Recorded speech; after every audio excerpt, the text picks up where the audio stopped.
As I have stated before, that first there was the Paleo-Hebraic indigenous slave trade. Then there was the Portuguese slave trade. And then there was the transatlantic slave trade, where people from this country who had been living here for thousands of years after European settlement were taken from this land and brought to foreign countries.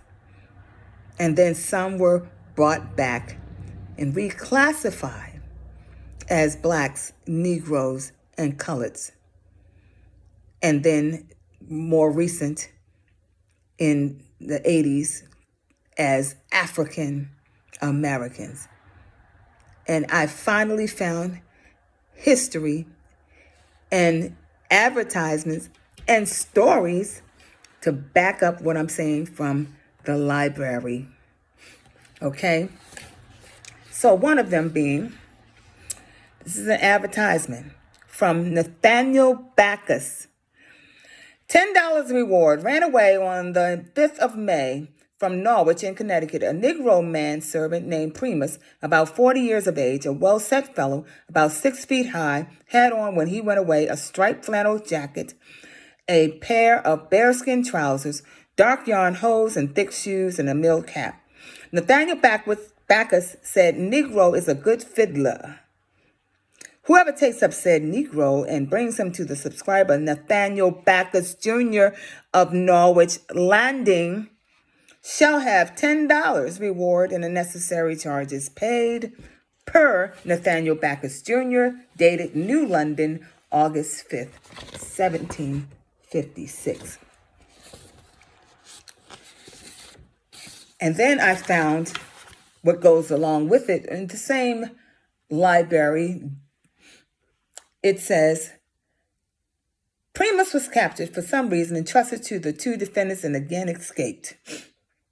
In addition, a tiny number of additional cases involved attempts to enslave and kidnap after Connecticut's 1784 gradual emancipation statute. Perhaps the most interesting was Caesar Peters versus John Mann and Nathaniel Mann, December 1789.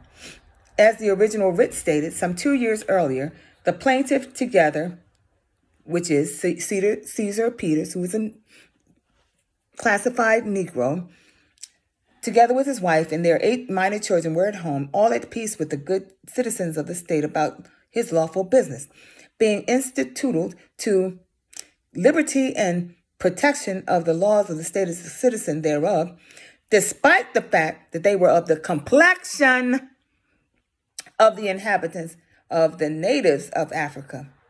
The complexion, but were not the natives of Africa, who had been by sundry of the more barbarous European natives considered as slaves.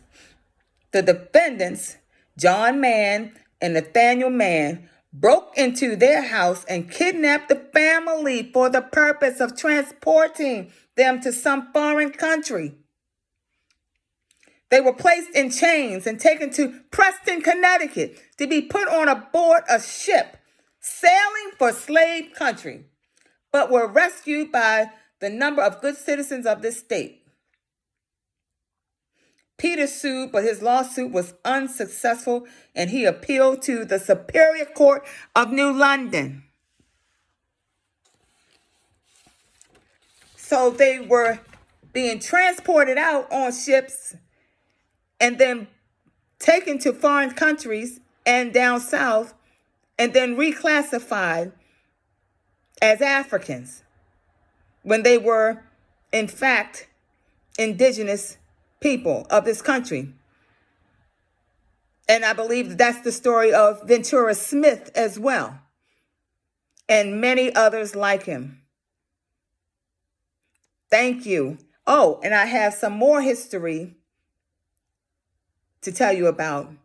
Who were the whalers?